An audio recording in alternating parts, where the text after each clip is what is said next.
ደረቅ ቼክ ለሰው መስጠት ወንጀል አይደለም። ጠበቃና የህግ አማካሪ ሲናን ግርማ ነኝ። እንዴት አደራችሁ? ብዙ ጊዜ ምንድነው የሚያጋጥመን? ቼክ እንሰጥና ለሰዎች ከዛ እኔ እኮ ቼኩን የሰጠሁት ሄዶ እንዲመነዝር አይደለም፣ ባንክ እንዲሄድ እኮ አይደለም፣ እኔ ለዋስትና ነው ለመያዣ ነው የሰጠሁት እኮ የሚሉ መከራከሪያዎች ብዙ ጊዜ ፍርድ ቤት ይቀርባሉ እና በፊት ተቀባይነት አልነበራቸውም እነኚህ ምክንያቶች። አሁን ግን የፌደራል ጠቅላይ ፍርድ ቤት ሰበር ሰሚ ችሎት በሰጠው ውሳኔ መሰረት ምንድነው ይሄንን ቼክ እየሰጠ ነው ለዋስትና ወይንም ለመያዣ መሆኑን በቂ ማስረጃ ካለን፣ በቂ ማስረጃ የሰው ምስክር አይደለም፣ የሰው ምስክር አይቻልም።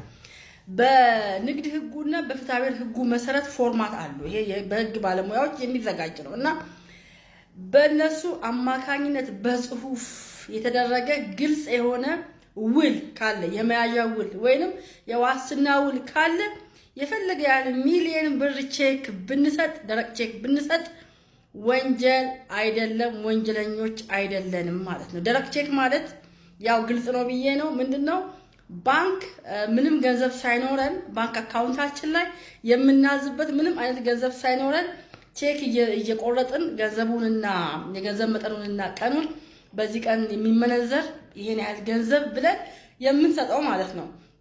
ይሄኛውን ቼክ ስንሰጥ ባንክ ምንም ብር ባይኖረንም ወንጀል አይሆንም። የወንጀል የማይሆነው ግን ይሄንን ቼክ የሰጠነው ለዋስትና ወይንም ለመያዣነት ብቻ ከሆነ ነው። ይሄኛውንም ዋስትናና የመያዣ መሆኑን ለፍርድ ቤት የምናስረዳው በምንድነው? በሰው ምስክር አይደለም ብያለሁ።